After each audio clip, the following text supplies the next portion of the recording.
My friend took candy from the witch's house, and now he just screams for more.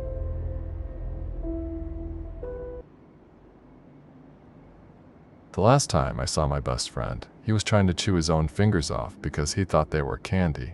His name was Zephyr. I know, a weird name. His parents were old hippies. He was the kind of kid who burned brighter than anyone else, the kind of kid you'd follow straight into hell just to see what he'd do next. That Halloween, I followed him. We were maybe 11. Our pillowcases were already sagging, heavy with the weight of a successful raid on the affluent part of town.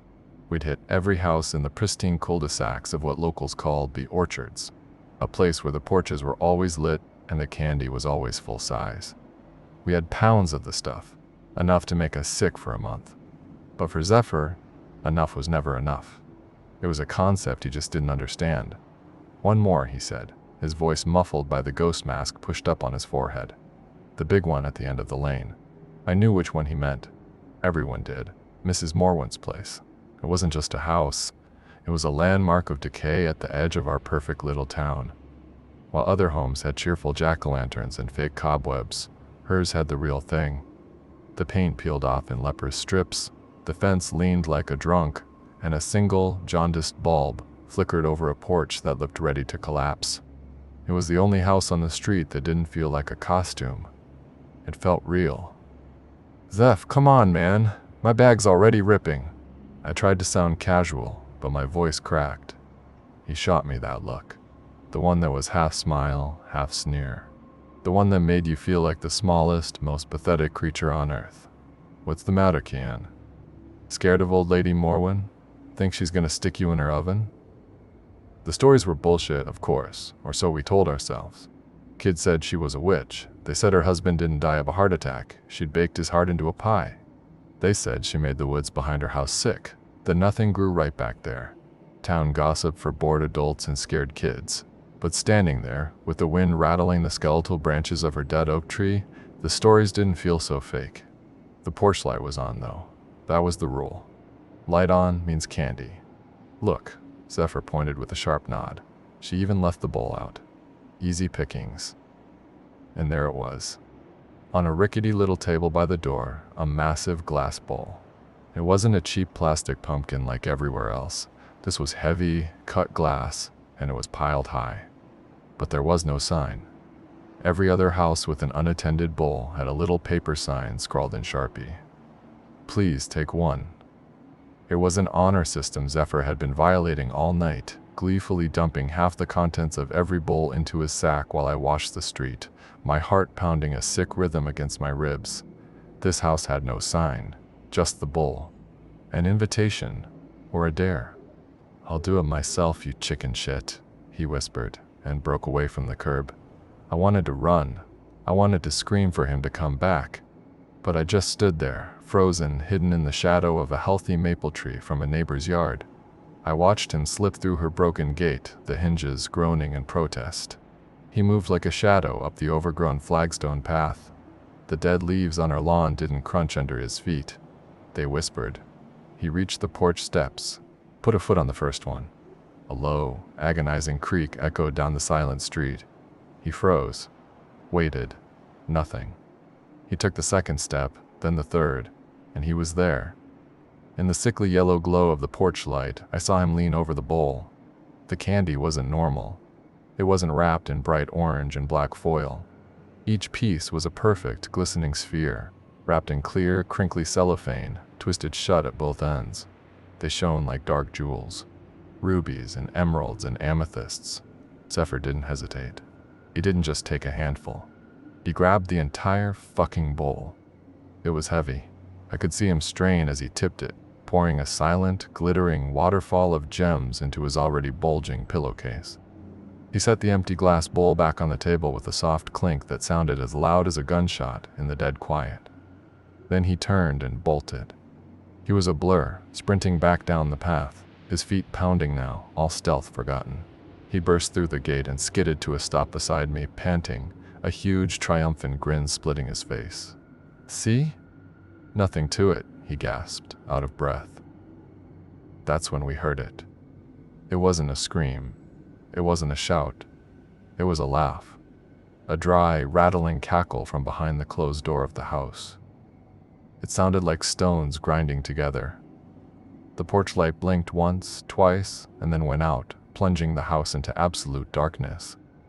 We didn't need another reason. We ran. We tore down the street, our heavy bags thumping against our legs, the sound of our own ragged breaths filling our ears.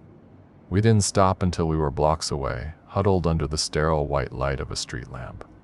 "Let's go home," I wheezed, my lungs burning. "We're done. I'm done." Zephyr wasn't listening. He had his pillowcase open and was digging through it, pushing aside Snickers and Kit Kats. His hand emerged holding one of the strange, jewel-like candies from Mrs. Morwen's bowl. A deep red one.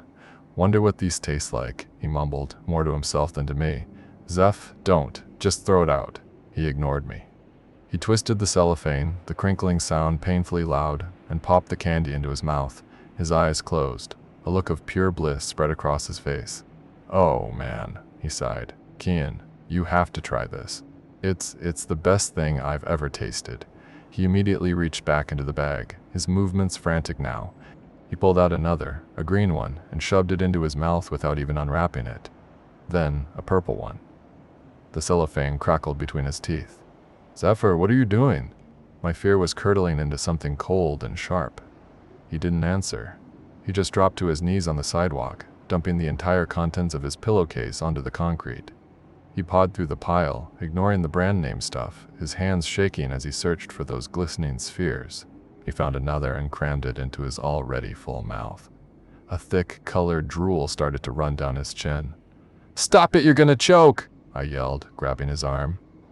He shoved me away with a strength I'd never felt from him before. His eyes were wide, unfocused. He wasn't there anymore. He was just a mouth and a need. He started shoveling the candy in, both hands at once, wrappers and all. He chewed and swallowed, his throat working convulsively. Other kids, still trick-or-treating, started to stop and stare. Their parents pulled them back. Then he started to gag. He hunched over and threw up, a grotesque slurry of half-chewed candy and bile splashing onto the sidewalk. For a second, I thought it was over. I thought he'd gotten it out of his system. But then he leaned back down. He started eating again, right from the pile of his own vomit. That's when the screaming started. Not from him, from the parents. Someone was shouting about calling 911. A few dads tried to grab him, to pull him away from the mess, but he fought like a cornered animal. He bit one of them, hard, drawing blood. He was snarling, a low, guttural sound that wasn't human. The rest is a blur of flashing lights and sirens. I remember paramedics holding him down as he thrashed, his mouth still chewing on nothing. I remember a cop, a young guy with a pale face, asking me what happened. I tried to tell him. I babbled about Mrs. Morwen, about the witch, about the candy. He was fine until he ate her candy, I repeated, over and over, my voice shaking so badly I could barely form the words. The cop shared a look with his partner, a look I recognized. It was the same fear I'd seen in every other kid in town. They grew up here, too. They'd heard the same stories. "Will, look into it, son," the older cop said, closing his notebook. He never even looked in the direction of her house. They just put me in the back of their car and drove me home. They never did look into it. No one ever went to Mrs. Morwen's house. The next day, it was just a dilapidated house again. No one talked about what happened to Zephyr. It was like he just vanished. The official story was that he had some sort of allergic reaction, a psychotic break. He was sent to a special hospital upstate. I saw him once, a few years later. My parents made me go. He was in a white room, strapped to a bed. He was pale and thin, but his eyes were the worst. They were constantly moving, scanning the room, hunting for something. When he saw me, he didn't recognize me. He just started making a soft clicking sound with his tongue and whispered one word, over and over. Sweet. I still live in this town. Mrs. Morwen died a long time ago, and I tore her house down to build some soulless beige condo. But the story changed. It's not about a witch who bakes people into pies anymore. Now, the local kids whisper about the boy who ate her candy on Halloween and went insane. They say if you listen close on a cold October night, you can still hear the sound of him chewing. Sometimes, when I eat something sweet, a piece of chocolate or a hard candy, I get a phantom taste in my mouth. It's delicious, better than anything I've ever had. And it's followed by a hunger so sharp, so deep, it feels like it could swallow the world. I spit it out. I always spit it out. Because I know what that hunger does. I know that if I let it, it would make me eat until there was nothing left, not even myself.